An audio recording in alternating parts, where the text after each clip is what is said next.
tanong ko yung proseso, no? So, siguro tanungin natin sa PCTC, who ordered the arrest and ordered the PNP to mobilize? Nung natanggap ninyo, hindi, gusto lang namin maintindihan step by step, hindi masyadong maliwanag sa amin eh. Madam Chair, ulitin ko po yung aking mga nasabi ng nakaraan. Ang diffusion po ay dumating ng alas 3 ng umaga. It arrived at 3 a.m. in the morning. So, I disseminated the diffusion to our concerned law enforcement agencies. And so, Sino doon? Sino doon ang ating pong mga sinabihan? kasama sa law enforcement agencies ay ang So, Philippine from the National PCTC, Police. saan po pumunta? Philippine National Police po. Sino Ang, sa PNP? Ang binigyan ko po ng notice ay ang Chief of Philippine National Police. Okay, si General Marbil. Ang ating pong National Bureau of Investigation, ang Yes. NBI po. Ang ating pong Bureau of Immigration, Okay. si Commissioner So, Biado. DOJ yan. Opo. Ang ating pong Department of Justice, sinabihan ko rin po. Okay. So, Sa yun lahat po, yan? yun po ang trabaho ng National Central Bureau Manila. May dumating po tayong diffusion or red notice or red diffusion. Kaya kailangan pong i-pan out ko po sa ating mga law enforcement agencies. Mandate ko po yun. Trabaho ko po yun. Tama. Maraming salamat, Executive Director. Tinatanong lang natin kasi yung arrest was effected without a warrant issued by a Philippine court, di ba? So, ang sinasabi ba natin yung aresto dahil sa administrative arrest?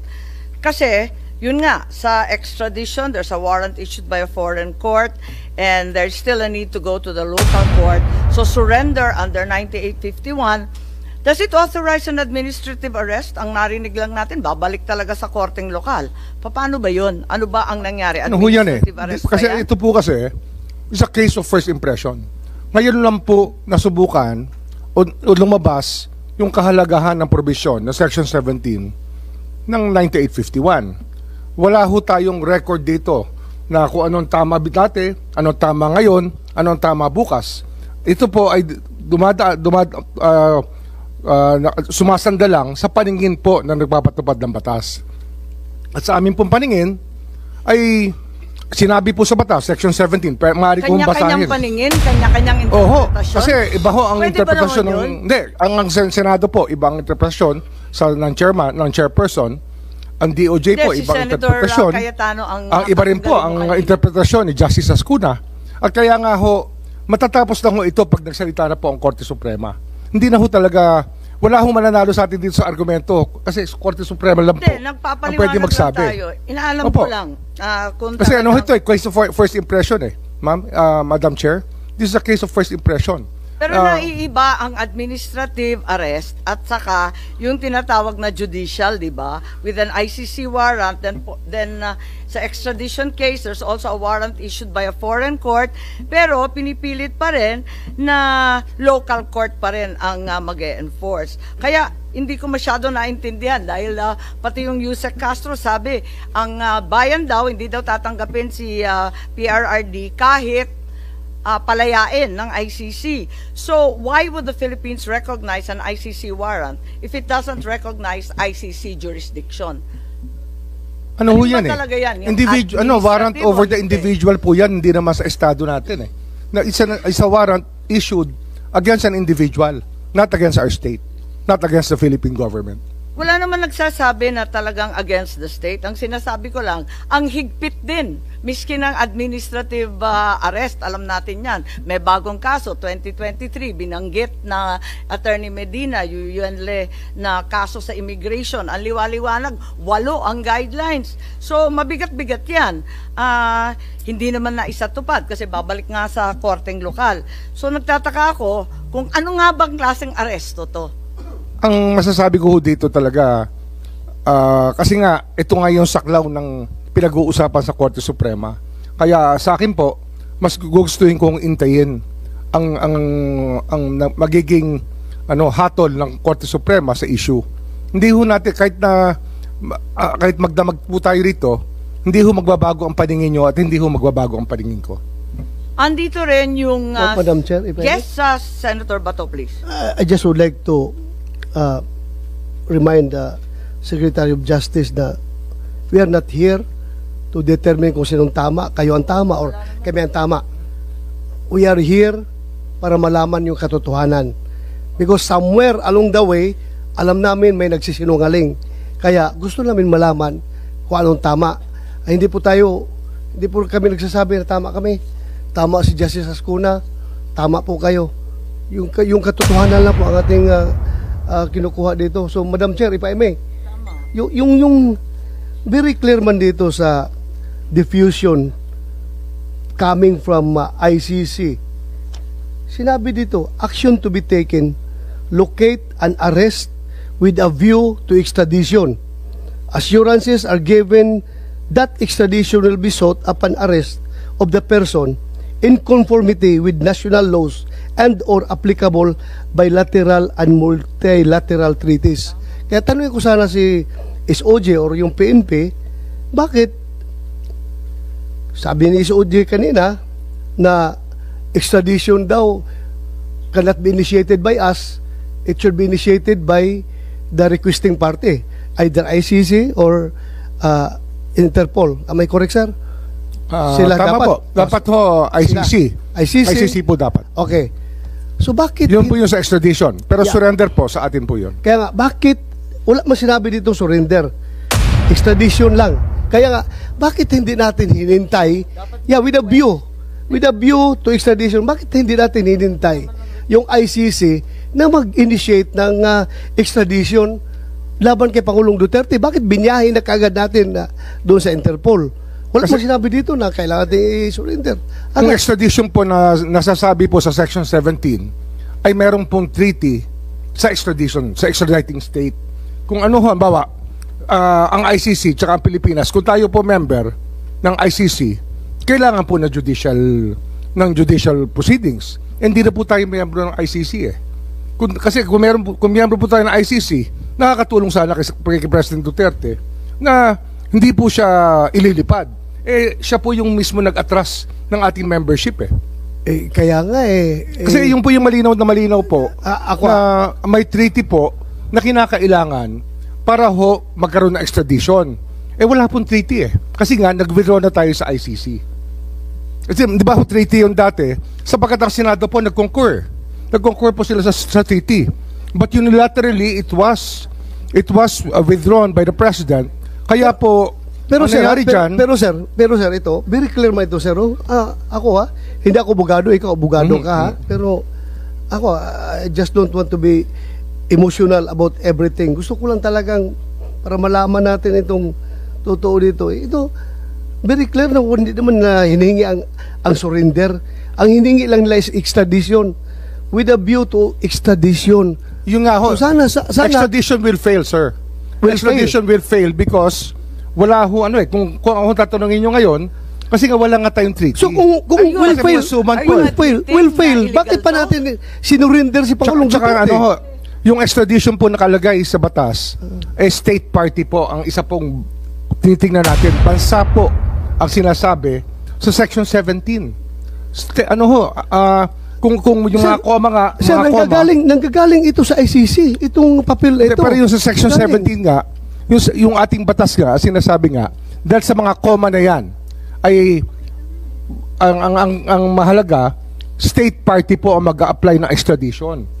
Wala ho tayong treaty sa state party o sa ICC kasi nga, inatras po ng So President Duterte. bakit pa natin sinurinder? Bakit pa natin Kasi yun po yung sinurinder sinasabi ng Duterte? batas eh. May surrender. May Yun po yung surrender. sinasabi. Opo. Ayun, that's what the law says. The law may be harsh, but it is the law. Ay, nako.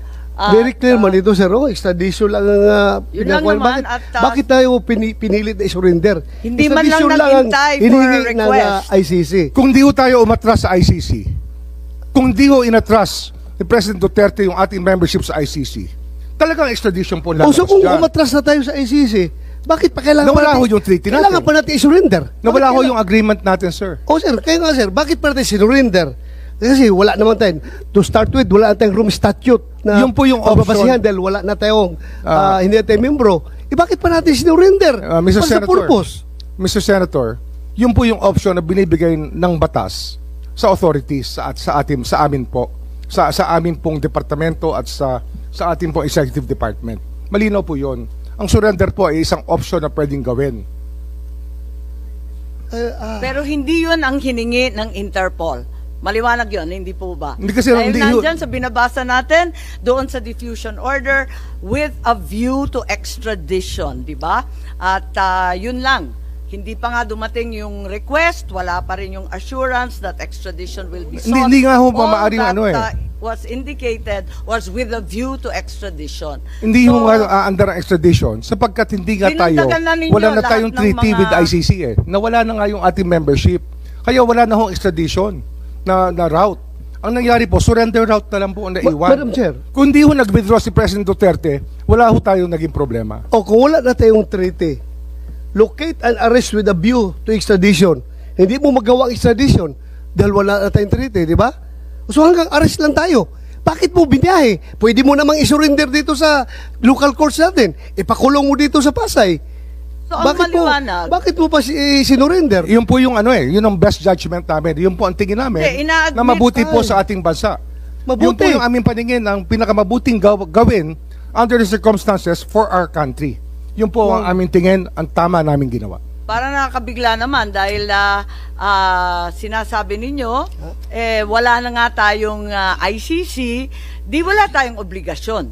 Hindi, pero yung Pinagdagan na lang ninyo. ma'am, yung extradition kasi, pumapasok yan dahil membro tayo ng ICC. Dahil nawala tayo sa ICC, wala na tayong option sa extradition.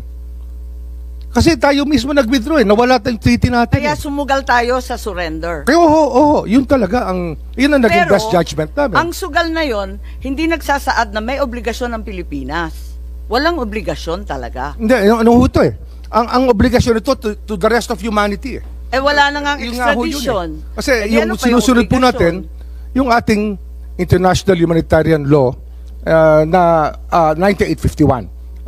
That is contained in Republic Act 9851, Section 17 pa rin po. Babalik ho tayo rin muli.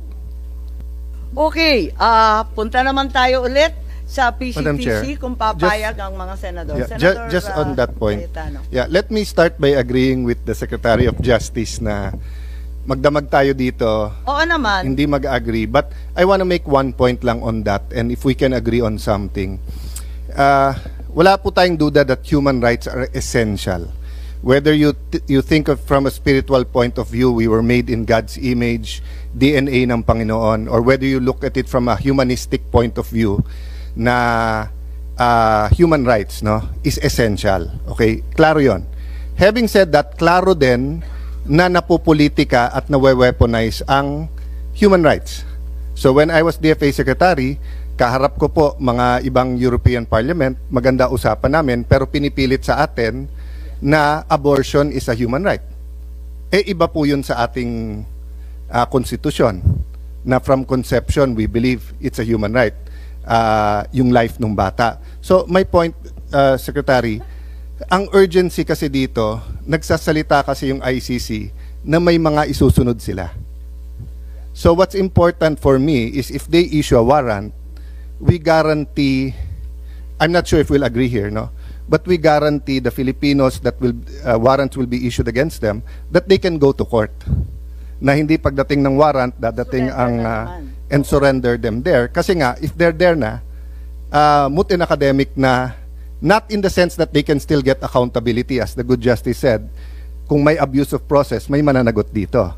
Pero na-deny na yung liberty nila doon. Di ba may kasabihan tayo sa law school na, di bale ng, actually, I forgot who quoted it from who, but di bale ng 100 na guilty makalaya, wag lang yung isang inosente ay maparusahan. So, have we thought about that? So, if the ICC issues, will we wait for the Supreme Court to rule, or will we allow them to be sent, to put on a plane and sent them to Hague already?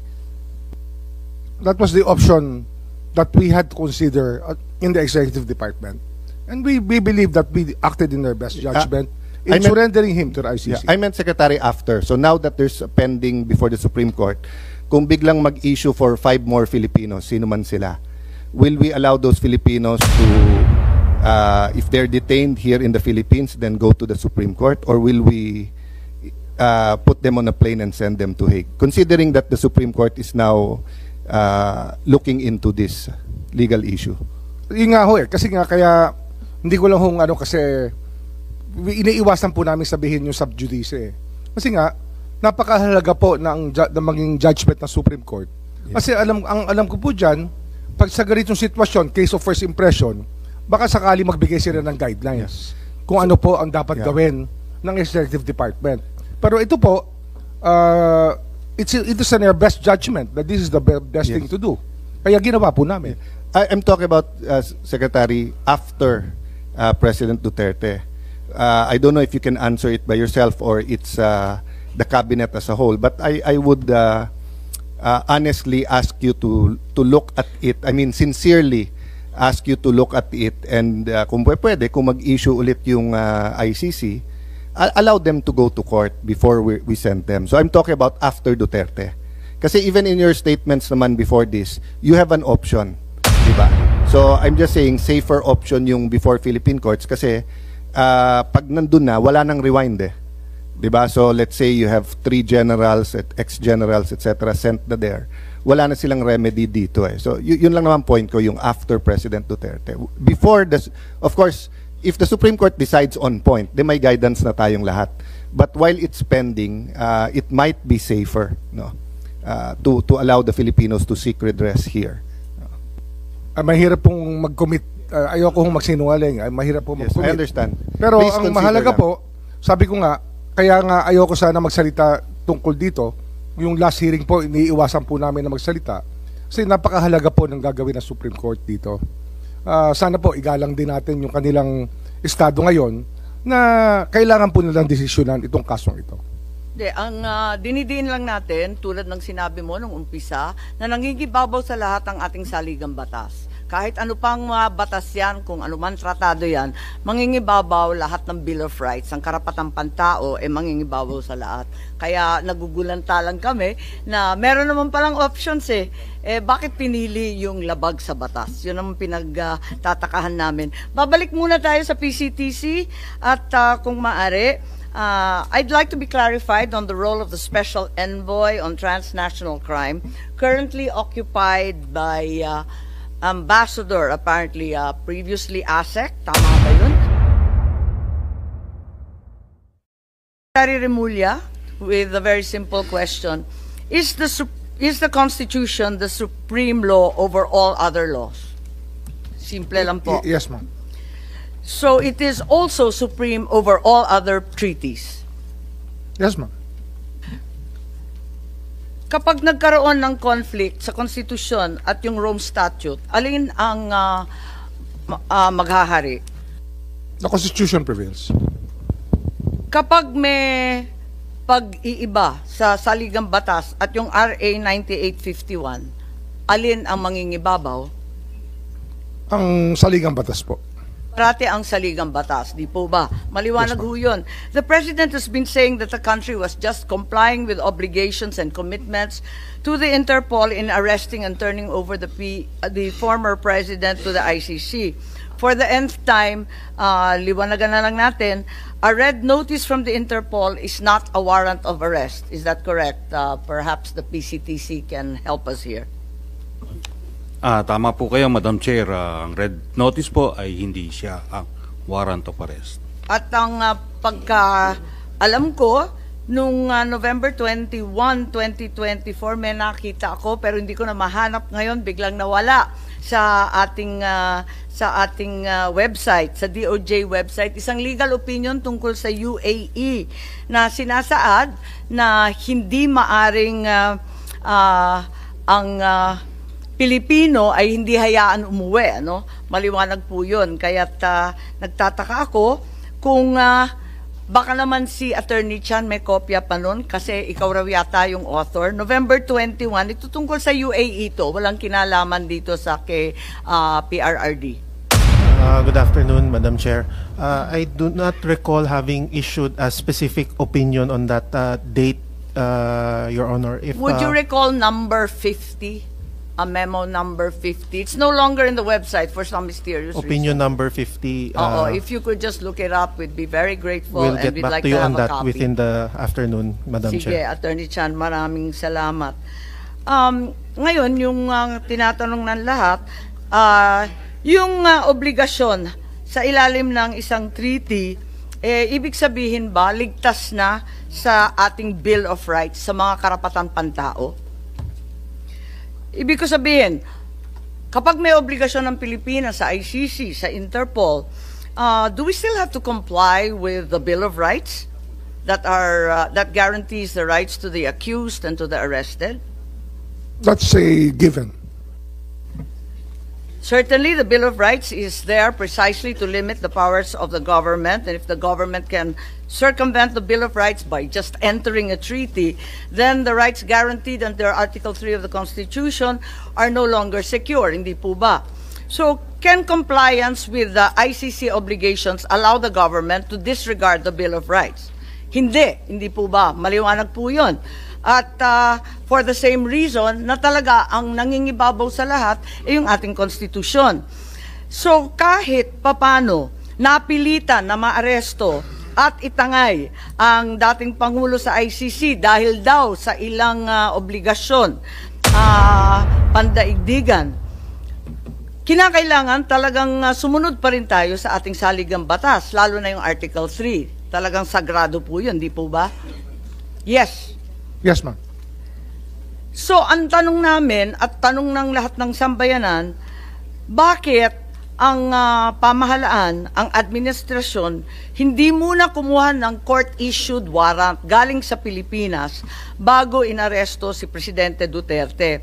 Why didn't the administration secure a court order before flying the President out of the country? Nung last hearing, may sinasabi si Secretary Remulla na yung nangyari surrender, hindi extradition. At hindi katulad ng extradition, sa surrender, hindi kinakailangan mag-issue ng warrant of arrest para damputin ang dating Pangulo. Tama po ba yun? Kasi yun ang sinabi nyo dati nung Mga extradition kasi, hindi ho natin pwedeng gamitin dito sapagkat hindi tayo pwede mag-file ng extradition dahil nasa atin po yung tao. Ang extradition po na sinasabi ng batas ay yung court o yung arresting state, yung state pala na may warrant, ang mag-file ng extradition sa Pilipinas. Kaya surrender lang po talaga ang option natin. Wala ho tayong ibang option. Kabisado ko po yan. Panahon pa ng tatay ko, yung extradition law natin, ako yata nag-type nung bata. Ang tanong dito,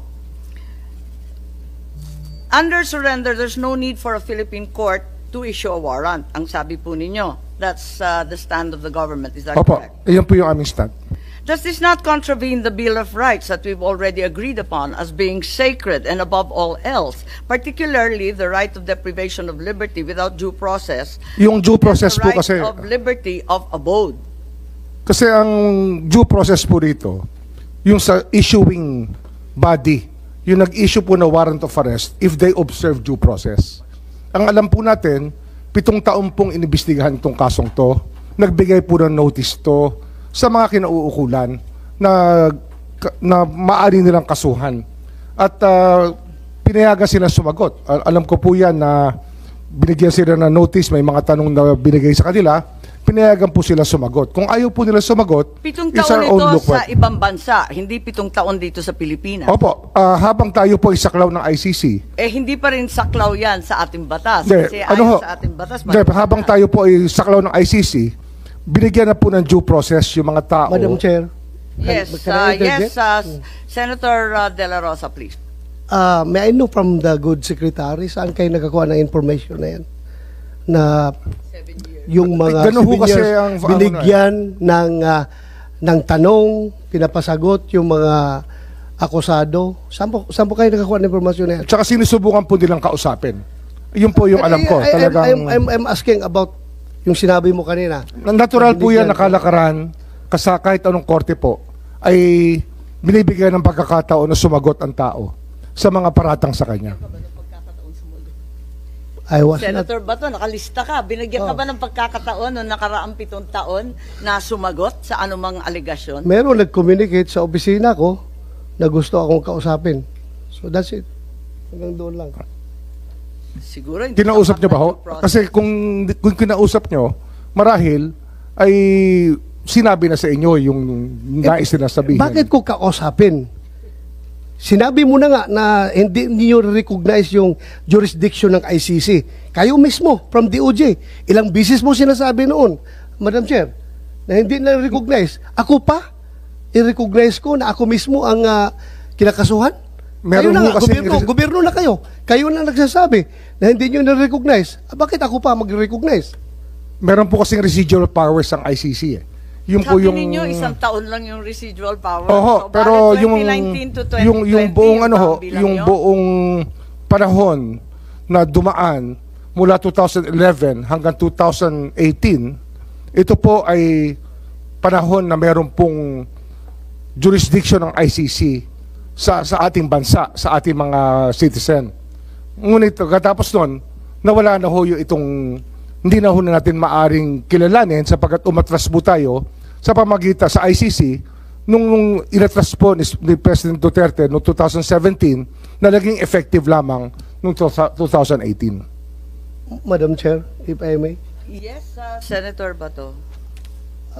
Siguro, Secretary Remulla, you are aware about yung dalawang dissenting opinion na sinabi ng dalawang miyembro ng pre-trial chamber ng ICC na nagsasabi na yung jurisdiction, about temporal jurisdiction, ang magti-trigger lamang ng investigation is yung paghihingi ng pag-request ng permission ng prosecutor to the ICC. At ito'y ginawa nila 2 years after nag-effect yung ating withdrawal from the ICC. Ginawa po nila yan 2 years. Kaya nga dalawang dissenting opinion yun eh. So sana, kung tayo, if you want to interpret itong mga bagay-bagay na ito, sana we have to interpret it in favor of our people. Tao natin ito eh. Pilipino ito. Bakit natin papaboran yung mga foreigner na mga banyaga na yan? Sila na nga nagsabi. It was the request for to conduct investigation was triggered 2 years after nag-effect yung ating withdrawal. But then again, Madam Chair, I will leave it at that. Please continue. Yes, Senator Cayetano, please. Just a manifestation on that point, and of course, our friend, the DOJ Secretary, can rebut or give a retort. Magandang hapon po sa inyong lahat. Justice Ascuna, thank you very much po for giving us time and being here today. Actually, isang main contention siguro yung residual power sa case sa Supreme Court, and as the Justice Secretary said, it's sub judice, and of course, everyone will be waiting for the decision of the Supreme Court. Ang point ko lang kasi, both sides, the pro-Duterte, anti-Duterte, want accountability. The pro-Duterte feels that the accountability is the drug lords, etc. And if President Duterte did something that amounts to a crime, pero ang accountability dapat dito sa Pilipinas at tamang proseso. So doon naman sa gustong i-hold, anti-Duterte, gusto siyang i-hold accountable, siguro naman ay it's safe to assume that they also want yung tamang proseso. So the thing is, there was an actual Supreme Court case, the Pangilinan versus Cayetano, questioning, I think the Secretary of Foreign Affairs noon, kaya named, questioning nga yung kung kailangan ng Senate concurrence yung withdrawal ng natin from the Rome Statute, no, from yung ICC. Pero nakalagay din dun sa case na yon, let me paraphrase, that the Supreme Court can continue to review yung actions nung executive. So my problem with yung interpretation dun sa residual powers, kasi nga, di ba, sa 5 judge sa ICC, yung 2 nagsabing, wala kaming jurisdiction. Kasi nung sinimulan namin yan, tapos na dun sa residual na 1 year. But 3 justices said na pwede. So my problem kasi is walang World Supreme Court eh. So there's only the ICC Court, then the Appellate Court. Unlike kung dito natin final sa judiciary natin, then yung interpretation whether they still have jurisdiction or not would have been done under Philippine law. And President Duterte would have been able to present his case not only as to jurisdiction but as to whether or not there is probable cause. So I'll stop there, Madam Chair. And again, I think this is a point of disagreement, but I just like to manifest that, no, that we can argue back and forth whether or not may jurisdiction ng ICC, and the reality is nandun na si President Duterte. But for future cases, whether it's Senator Bato or others named, I gave two examples, no. If suddenly there's a witness from Marawi and they said that our troops killed children and women, and then nag-issue ng arrest ang ICC, or if the military suddenly uncovers a mass grave in any part of the country and says na nilibing yan during 2011 to 2015, I want to know whether the ICC can issue a warrant and then pwedeng idiretso na silang i-expel, i-deport, or whatever we call it. And I guess in the finality, Secretary, is that the Supreme Court will rule on that, no? But just to clarify matters, I want to put that on record, that that's what I want clarified, Madam Chair. Thank you. Maraming salamat kay Senator Cayetano. Gusto ko lang ipaalala, and I think Executive Director Alcantara is here. In the diffusion notice, if we will recall, on the second page, apakaliwanag na nakalagay with a view to extradition. Walang binabanggit na surrender. With a view to extradition and assurances given that extradition will be sought. 2 beses inulit ng Interpol to. Extradition is explicit. Secretary Remulla, kung obligasyon natin, ang obligasyon natin, extradition. Pati yung Interpol, yan ang sabi. Sila ho ang magka-file ng extradition, hindi po tayo. Hindi ho namin option yon. Yung po option po nila yon. Hindi namin option yon. Kasi ang option lang po namin, surrender lang. At sasagutin natin ang extradition kung sila po ay mag-file. Under the law po. Liwanagin natin, ang surrender option kapag foreign national. Ang liwaliwanag po niya nandito sa ating batas, at hindi rin kayo nag-intay ng request for extradition. Even though only 12 to 15 hours as measured by... Wala pong particular reference yung 9851 sa foreigner. Ito po ay sa offender lang ho, sa accused. Yun lang po ang reference ng 9851. Makikita natin, kasi kinalkal na natin dito sa Senado, nanggaling rin sa Senado yan, na ang nakasaad sa Article 17, yung dulo, RA 9851, talagang maliwanag na surrender, para sa foreign national. Ilang beses na rin pinaliwanag ni Attorney Medina yan sa first and second hearing, na maliwanag na para sa foreign national yan. Kaya mukhang malabo ito. Sa interpretation po yon, hindi ho sa batas yon. Nasa transcript po, ang liwaliwanag, may amendment si Senator Subiri at the time, nakalista lahat ng bill spending, pare-pareho po ang referral sa foreign lang, hindi po pwede sa Pilipino. Hindi bale, tulad nga ng sinabi ni Senator Cayetano, we agree to disagree, hindi po pwede para sa amin, maliwanag. And I'd like to call on Justice Ascuna at this juncture. Reference has been made to RA 9851, yung Article 17 nga na sinasabi, na sa ngayon, hindi na yung Rome Statute kasi post-2019 na tayo, no? So, ang huling kataga, pursuant to the applicable extradition laws and treaties. It's very clear, it's the last sentence of Article 17. And in an interview, the former Supreme Court Justice Adolfo Ascuna opined that surrender must be made pursuant to an applicable treaty. And since the Philippines is no longer a party to the Rome Statute, what then is the applicable treaty? Wala nang treaty.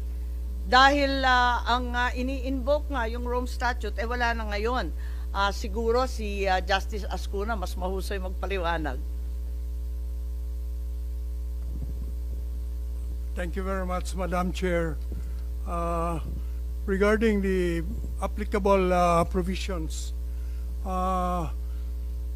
the justification given by government for the surrender of former President Rodrigo Duterte to the ICC consists of two grounds. One is the warrant of arrest issued by the ICC and served through the protocol of the Interpol. The other is Section 17 of Republic Act 9851, which is the Philippine IHL law, and which provides that if a person is already being investigated for the crimes covered by this act, which includes crimes against, which includes the crimes for which President Duterte is being charged, is already being investigated by an international tribunal. The relevant Philippine authorities may surrender such person to the international tribunal, but it adds pursuant to the applicable extradition laws and treaties. Ngayon, ang tanong, ito bang last sentence na ito, which provides for the requirement that the surrender should be pursuant to applicable treaties, is still applicable since we don't have anymore the Rome Statute. Sa palagay ko po ay it's either we have the Rome Statute or not. If we don't have a treaty, then we cannot surrender the suspect to the ICC under this section, because this section requires that the surrender be pursuant to a treaty. Pursuant means in accordance with. And so if there is no treaty, in my view, we cannot make a surrender. On the other hand, if there is still a treaty that is due to the residual obligations that the Philippines may have even after withdrawal, pursuant to Article 127, Paragraph 2 of the Rome Statute, after withdrawal, the withdrawing state still obliged to cooperate with the ICC in relation to matters already under consideration by the court prior to withdrawal. So again, you go back to the question, is the Philippine situation something already under consideration by the court, by the ICC, prior to our withdrawal? In my view, Madam Chair, the answer is yes, because as of February 8, 2018, prior to our withdrawal, Fatou Bensouda, the former ICC prosecutor, already said that the Philippine situation is under preliminary examination as of that date. The question is whether or not the prosecutor is the court, because 127 paragraph 2 says under consideration by the court. And in my view, it is, because there are four principal organs of the ICC. The first is the presidencies. There's one president and two vice presidents. The second are the judicial divisions. The third is the office of the prosecutor. And the fourth is the registrar. So the office of the prosecutor is part of the court. Therefore, when Article 127, Paragraph 2 says a matter must be under consideration by the court at the time before withdrawal, it includes consideration by the prosecutor. And so therefore, I believe we have residual obligations even after withdrawal. Question therefore is whether or not the warrant of arrest issued by the ICC after our withdrawal is something we have to cooperate with under 127 paragraph 2. In my view, yes. And therefore, in my view, the warrant of arrest is legal. However, I believe that the surrender is not, because the surrender must be pursuant to a treaty, and therefore our own law, Section 17 of Republic Act 9851, brought back the Statute of Rome, even after withdrawal, because it requires that a surrender must be pursuant to the applicable treaty. And therefore, in this case, the applicable treaty remains the Statute of Rome. And thus, we have to follow Article 59 of the Statute of Rome, which requires that the custodial state, namely the Philippines, must first bring the arrested person to a local court to determine two things: whether or not the person is really the one named in the warrant, second, whether or not the person has been informed of the charges against him or her. This was not done. Therefore, there was, in my view, a violation in the act of surrender. However, Madam Chair, this is in the forum of the Philippines, but in the forum of the ICC, different rules apply. The rule in international law, Madam Chair, is that procedural laws are governed by the forum. So procedural safeguards are applicable only to the forum. If the Philippine Bill of Rights, for instance, which says that no person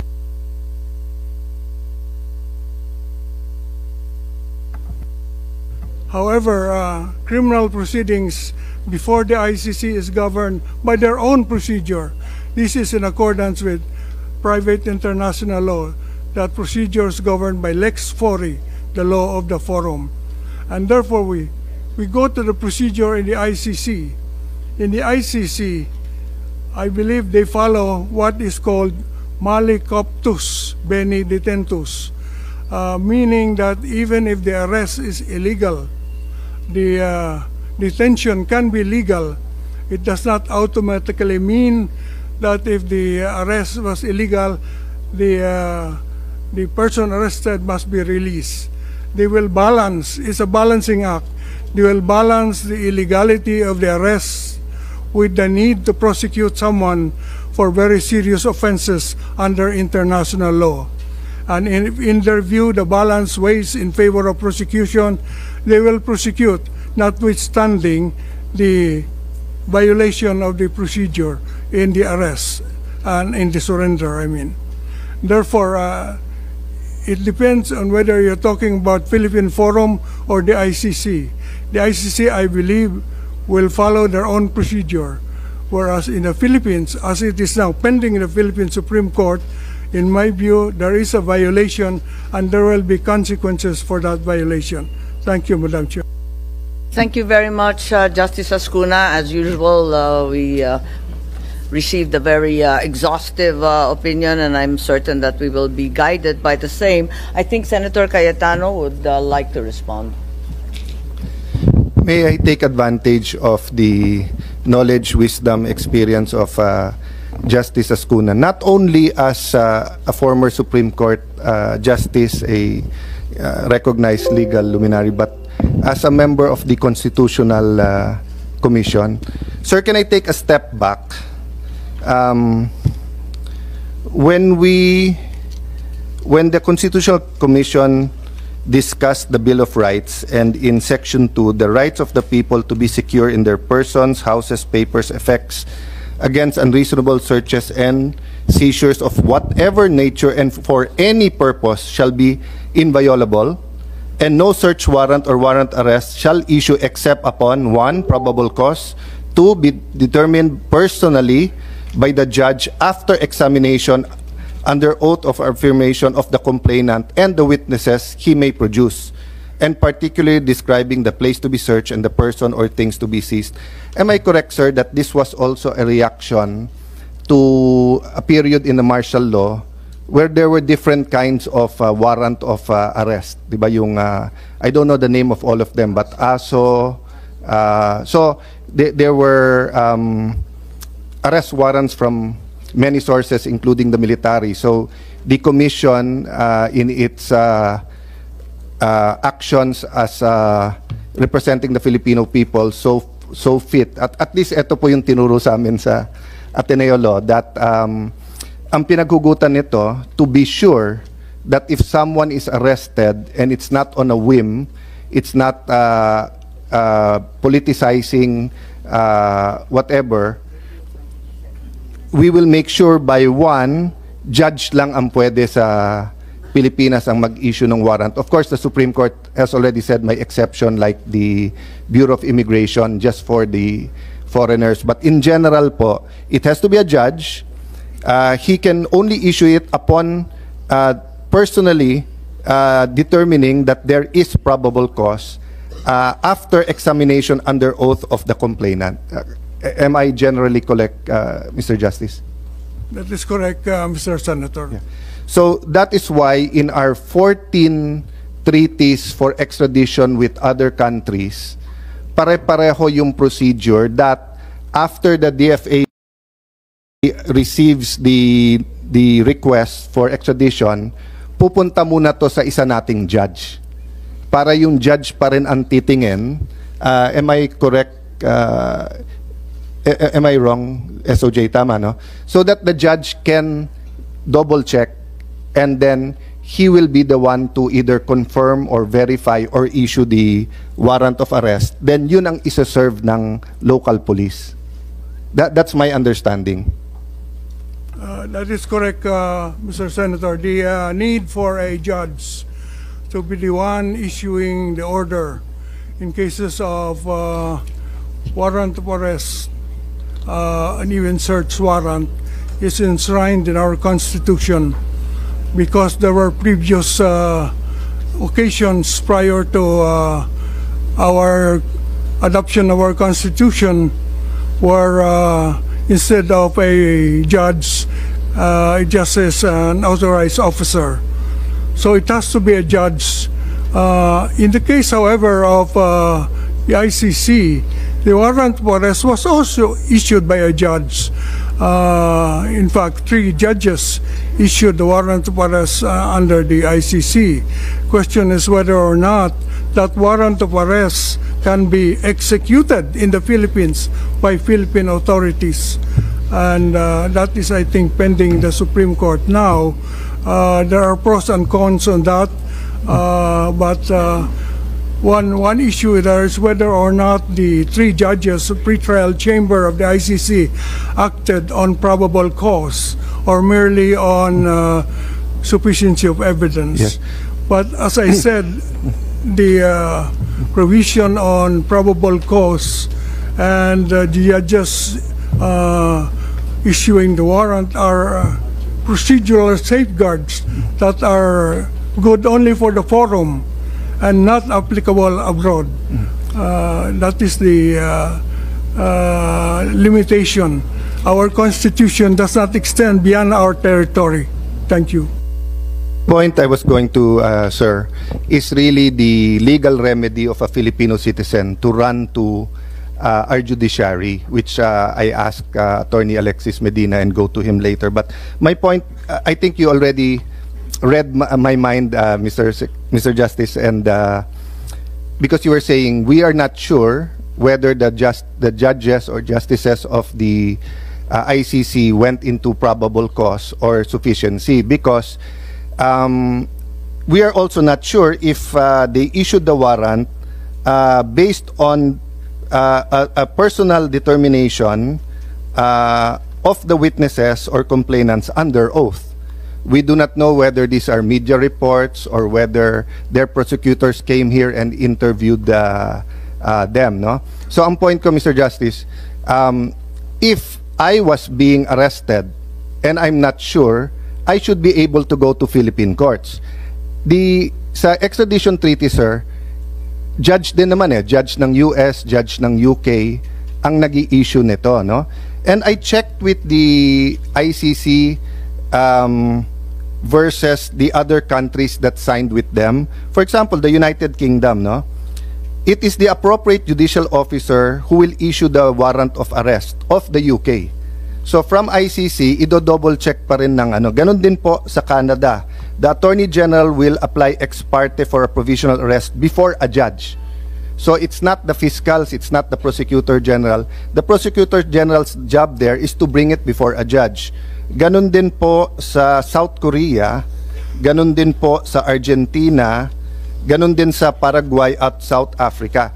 That is why if we look at the information of surrender and transfer sa page 8 po, Number 8, sorry, not page 8, number 8. Nakalagay po dito, the date, time, and location of the appearance of the arrested person before the competent National Judicial Authority. Ang sagot po dito na ang pumirma, if I'm not mistaken, si Ambassador Lacanilao, do not know.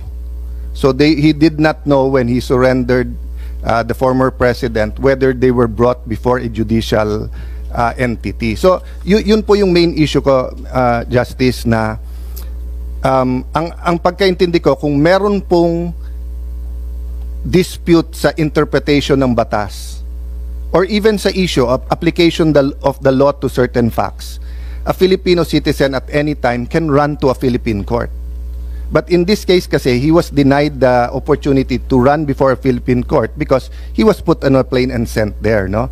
So even assuming I agree with everything you said now and I see the legal basis naman nung sinasabi nyo, sa akin, that remains to be the question on my mind. Can we deny a Philippine citizen the opportunity to go before a Philippine court? According to General Torre, and he can rebut this later on, is that 8 or 12 hours is enough, diba? But I think mas malaking issue yun kung ang court nag-issue ng TRO within 8 or 12 hours unless you know, the circumstance. I think at the time na the lawyers applied, hindi nga nila alam na isasakay sa aeroplano eh, diba? But I leave it there. Feel free to comment, Justice. Ang point ko lang po, I think the spirit and letter of the Constitution is clear. It has to be before a Philippine judge to determine this, no? In fact, Mr. Senator, the procedure in the ICC calls for bringing the person to a Philippine court first before surrendering the person to the ICC. So if you do not follow that, it can be argued that there is what they call abuse of process, and an abuse of process can be raised in the ICC itself. I think this is what will be considered in the September hearing scheduled by the pretrial chamber. Under the rules, objections to the legality or objections on abuse of process may be raised and resolved by the pretrial chamber, probably at the scheduled September hearing. So this remains still open, even in the ICC. The question of the validity of the surrender in view of the non-observance of Article 59 of the Statute of Rome itself. And the other thing is whether or not such abuse of process is curable. And again, that is debatable. It seems to me that the initial hearing on March 14th done by the pretrial chamber was an attempt to cure the deficiency of the absence of Article 59 procedure, because the 3 judges of the pretrial chamber in that hearing simply did what a local court would have done. That is, determined that the person is the same person named in the warrant of arrest, and that the person was informed of the charges against him or her. And after that, they said session adjourned.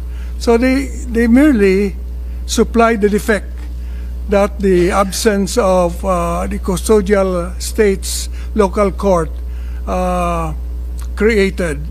So it remains whether or not male captus bene detentus will be applied by the ICC. Yes. Thank you. Mr. Justice, yung dahilan kung bakit yun ang tanong ko, no, the reason for my questions is I grew up dun sa naririnig mong sa presinto ka na lang magpaliwanag. And after the EDSA revolution, eto sa bagong constitution, then the many laws we passed after addressed that eh. Hindi pwedeng bigla ka na lang hulihin tapos sa presinto ka na lang magpaliwanag. Unfortunately, parang yun ang lumabas, sa Hague ka na lang magpaliwanag. Even if there are defects here, but I just like to express my admiration the way you explain very fatherly, whether it's in class, it's in the Supreme Court oral arguments, or here. Thank you for for your Thank your you. calming voice during these confusing times. Thank you, Madam Chair.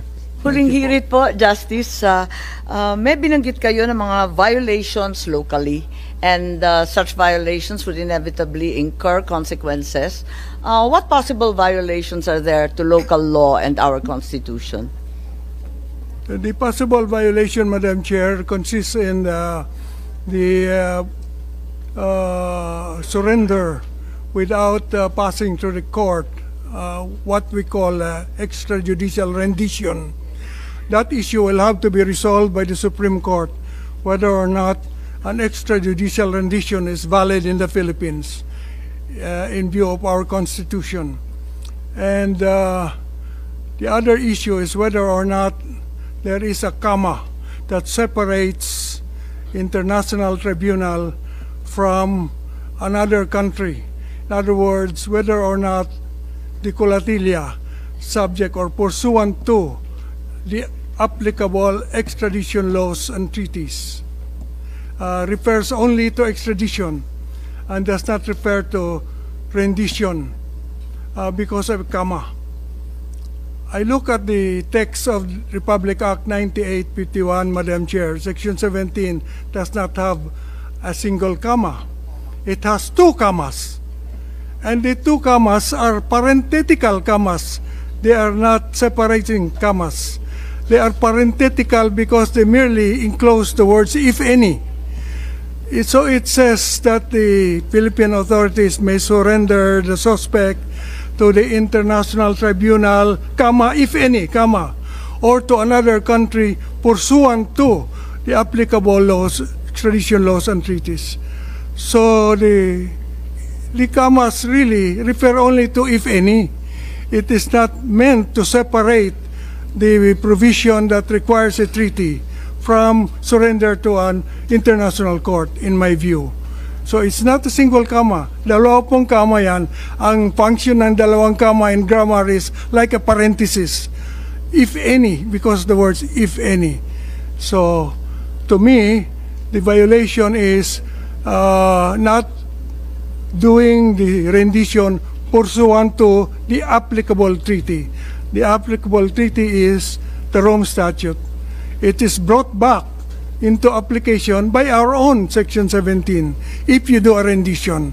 So if you do a rendition, you have to follow the procedure for rendition in the Article 59 of the Statute of Rome. Yes, thank you very much, Justice. And certainly, looking at the transcripts as well as the original bills filed, maliwanag po na talagang walang comma. So, ibig sabihin, pareho yung extradition tsaka surrender na kinakailangan may treaty o batas na pinagbasehan. Maliwanag po yun, kaya't aabangan natin yung hatol ng ating Korte Suprema. Maraming salamat po. Thank you very much for that. And we'd like to go back to the SOJ.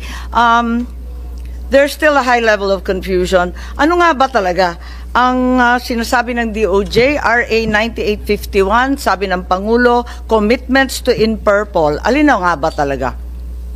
Ano yung pangalawa? Sorry? Ang sinabi ng Pangulo, ang nangyari, dahil may commitment o obligasyon tayo sa Interpol. Ang sabi naman po ninyo, RA 9851. Alin ba talaga ang pinagbasehan ng ating diskusyon? Pareho po. Pareho? Opo. Yung ating pong pagiging miyembro ng Interpol ay mapakahalaga at yung 9851 po yung talagang batas na sumasaklaw sa ganitong sitwasyon. Pero kung sinabi mo RA 9851, kahit walang diffusion order galing sa Interpol, ang gobyerno pwedeng arestuhin si PRRD, i-turn over sa ICC. Yung ba yung stand ninyo? Kasi nung nakaraang hearing, yun ang sinasabi po ninyo na 9851 to. Opo, kasi meron pong diffusion order na kasama. Kasi magkatali po sila, ma'am. Hindi, kapag 9851, kahit walang diffusion order, pwede naman arestuhin, di ba? Meron pong warrant of arrest. Pwede ho. Let us assume that the surrender of PRRD to The Hague by the administration can be done without a warrant from a Philippine court. I-assume muna natin yan.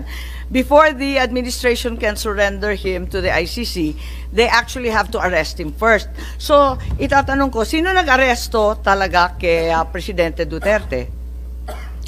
Ano po, ang authorities po natin ang umaresto in pursuant to the diffusion order and the warrant of arrest issued by the ICC. So, balik na naman tayo. As given to the Interpol, the PCTC. Balik na naman tayo sa diffusion order. Wala na naman si RA 9851. Nakakalito po papalit-palit po tayo. Ano ho yan magkatali po sila, hindi ho pwedeng paghiwalayin yung dalawa. Hindi ko hinihiwalay.